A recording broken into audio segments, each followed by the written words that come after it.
Hello dear students, कैसे हैं आप सभी। आज हम अपना रेस्पिरेटरी सिस्टम का पहला चैप्टर ह्यूमन फिजियोलॉजी से क्लास 11th। तो मैंने आपको 11th का सबसे पहले सिलेबस बताया था, उसके बाद में हमने यूनिट पे डिस्कशन किया था और हमने कहा था कि लास्ट यूनिट से हम स्टार्ट करेंगे। तो लास्ट यूनिट का जो पहला चैप्टर है आपका रेस्पिरेटरी सिस्टम, आज हम इसके बारे में डिस्कशन करेंगे कि इसमें चैप्टर में हमें पढ़ना क्या क्या है। मैंने आपको पहले बोला था कि हम सीरीज वाइज पढ़ेंगे, मतलब स्टेप बाय स्टेप, डायरेक्ट नहीं कहीं से कुछ भी लिया फिर कहीं से कुछ भी लिया और ऐसे अपना चैप्टर कंप्लीट करेंगे, बिल्कुल भी नहीं। सबसे पहले हमने यूनिट देखी, यूनिट में पहली यूनिट 5th यूनिट का पहला चैप्टर, पहले चैप्टर में हमें ये पॉइंट्स को सारे कवर करना है। सबसे पहले टॉपिक आएगा ब्रीदिंग और रेस्पिरेशन क्या होता है, टाइप्स ऑफ रेस्पिरेशन क्या होते हैं। इसके बाद में बहुत सारे ऑर्गन्स दिए हुए हैं, अलग अलग टाइप के ऑर्गेनिज्म है, मतलब यूनिसेल्युलर मल्टीसेल्युलर में अगर आप बात करोगे तो कॉर्डेटा के अकॉर्डिंग कि लोअर कॉर्डेट्स में हायर कॉर्डेट्स में किस तरह का होता है, यूनिसेल्युलर में कैसा होगा, ये सब कुछ आपको डिटेल में। उसके बाद में है human reproductive system. Human reproductive system के बाद में आपको पढ़ना है pulmonary volumes. What is the meaning of pulmonary volume, ये बहुत इंपॉर्टेंट टॉपिक है और आप ये मान के चलिए आपके नीट के प्रोस्पेक्ट से 11th के प्रोस्पेक्ट से ये टॉपिक बहुत वेटेज वाला है, डायरेक्ट क्वेश्चन शो होता है।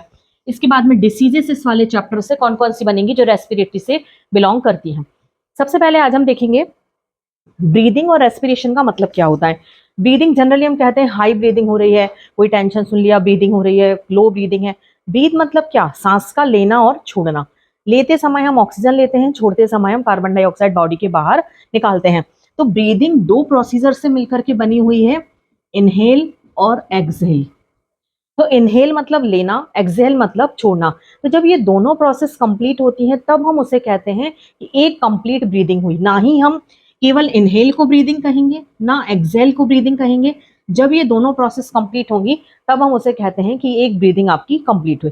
अब बात करें रेस्पिरेशन मतलब क्या होता है, तो रेस्पिरेशन का मतलब होता है कि जो हमने खाना खाया, क्योंकि बॉडी को चलाने के लिए एनर्जी की रिक्वायरमेंट है, हाथ मूव करना है, पैर मूव करना है, ब्रेन में कुछ सोचना है, कहीं जाना है, बॉडी के इंटरनली बहुत सारी प्रोसेस चल रही है, रेगुलर हार्ट पंप कर रहा है, ये रेगुलर प्रोसेस जो चल रही हैं, इन सब में यदि हम बात करें तो एनर्जी की रिक्वायरमेंट है। तो एनर्जी मिलती कहाँ से है, खाना खाने से। अब जो हम खाना खा रहे हैं, फूड हम जो खा रहे हैं, जब वो डाइजेस्ट होगा तो ऑब्वियसली उससे एनर्जी मिलेगी। तो डाइजेस्ट होता कैसे है, डाइजेशन की प्रोसेस में जो हम खाना खा रहे हैं उनके लार्ज मॉलिक्यूल्स को स्मॉल छोटे छोटे मॉलिक्यूल्स में ब्रेक डाउन किया जाता है। उस ब्रेक डाउन की प्रोसेस को हम क्या कहते हैं, रेस्पिरेशन। मतलब हाई मॉलिक्यूल्स जो हैं, लार्ज मॉलिक्यूल्स हैं, उनको स्मॉल मॉलिक्यूल्स में तोड़ करके जो एनर्जी रिलीज हो रही है वो एनर्जी क्या कहलाती है, रेस्पिरेशन। तो ब्रीदिंग और रेस्पिरेशन दोनों ही सिस्टम की प्रोसेस हैं, बट दोनों ही बहुत ज्यादा डिफरेंट हैं। अब बात करें टाइप ऑफ रेस्पिरेशन की, आप हमेशा से पढ़ते हुए आ रहे हो रेस्पिरेशन दो टाइप के होते हैं, एरोबिक और एनारोबिक। एरोबिक मतलब होगा ऑक्सीजन की प्रेजेंस में होने वाला रेस्पिरेशन, एनारोबिक मतलब होता है ऑक्सीजन की एब्सेंस में होने वाला रेस्पिरेशन। हम सभी जितने भी लिविंग ऑर्गेनिज्म होते हैं एक्सेप्शन प्लांट में, सभी ऑक्सीजन को कंज्यूम करते हैं और उसके बाद में बॉडी सर्वाइव होती है। तो हम सभी कैसा रेस्पिरेशन करते हैं, एरोबिक रेस्पिरेशन। बट यदि आप एनारोबिक रेस्पिरेशन की बात करोगे, जैसे अगर हम बहुत कॉमन एग्जाम्पल लें तो अगर हम बात करें कि मैदे से जलेबी को बनाना है, तो मैदा का यूज किया हमने, बट मैदे में कुछ माइक्रोब्स ऐसे यूज किए हमने जो ऑक्सीजन का यूज नहीं करेंगे और ऑक्सीजन की एब्सेंस में उस चीज को एक से दूसरे फॉर्म में ट्रांसफॉर्म कर देंगे। वो प्रोसेस फर्मेंटेशन कहलाएगी। ये आप पढ़ोगे फोटोसिंथेसिस वाली 4th यूनिट में। तो वो प्रोसेस जो विदाउट ऑक्सीजन हो रही है, this is called fermentation. This is the type of anaerobic respiration और टाइप ऑफ रेस्पिरेशन। अब इसके बाद जो अगला टॉपिक है, बहुत छोटे छोटे से टॉपिक है, इनके नॉलेज होना जरूरी है। मोस्ट प्रोबेबली हमें डायरेक्ट हम पहुंचेगा ह्यूमन रिप्रोडक्टिव सिस्टम पे। ह्यूमन रिप्रोडक्टिव सिस्टम की यदि हम बात करें तो डायरेक्ट दिमाग में एक इमेजिनेशन आता है, जैसा आपके स्क्रीन पर आ रहा होगा, लंग्स। क्योंकि आपको सारे सिस्टम का मेन ऑर्गन पता होना चाहिए कौन सा है, तो रेस्पिरेटरी सिस्टम का जो मेन ऑर्गन है वो होता है लंग्स।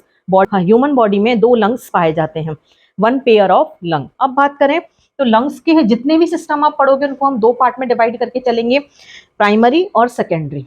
प्राइमरी की यदि हम बात करेंगे, जो उसका प्राइमरी ऑर्गन है, जो अगर हम सिस्टम का नाम ले रहे हैं, दिमाग में जो इमेजिनेशन आ रहा है वो प्राइमरी है। सेकेंडरी में इसकी प्रोसीजर को इनके बिना कंप्लीट नहीं किया जा सकता है। ये सारे ऑर्गन जब तक नहीं होंगे तो इसकी प्रोसीजर कंप्लीट नहीं होगी। तो प्राइमरी और सेकेंडरी ऑर्गन्स की यदि हम बात करें तो रेस्पिरेटरी सिस्टम का प्राइमरी ऑर्गन होता है लंग्स, वन पेयर। और यदि हम सेकेंडरी की बात करें तो nostril, nasal passage, pharynx, larynx, trachea, bronchi, bronchiole, alveoli. इन पूरे को डिटेल्ड में डिस्कशन हम नेक्स्ट वीडियो में करेंगे। उसके बाद आपको पढ़ना है पल्मोनरी वॉल्यूम। मैंने आपको पहले भी बताया पल्मोनरी वॉल्यूम बहुत इंपॉर्टेंट टॉपिक है। उसके बाद में हम सारी डिसीजेस कंप्लीट करेंगे। इस तरह से आपको रेगुलर सारी वीडियोस मिलेंगी। और अगर आपको हैंड रिटन नोट्स चाहिए हों हर चैप्टर के, तो प्लीज़ जो सेक्शन में नंबर चल रहा है उस पर कॉन्टैक्ट कर सकते हैं। कहीं कोई डाउट जाता है तो कमेंट सेक्शन में मैसेज करें और प्लीज़ वीडियो को बहुत ज़्यादा शेयर करें जिससे और भी स्टूडेंट्स इसका फ़ायदा लें। तो मिलते हैं हम अपनी नेक्स्ट वीडियो के साथ। Thank you.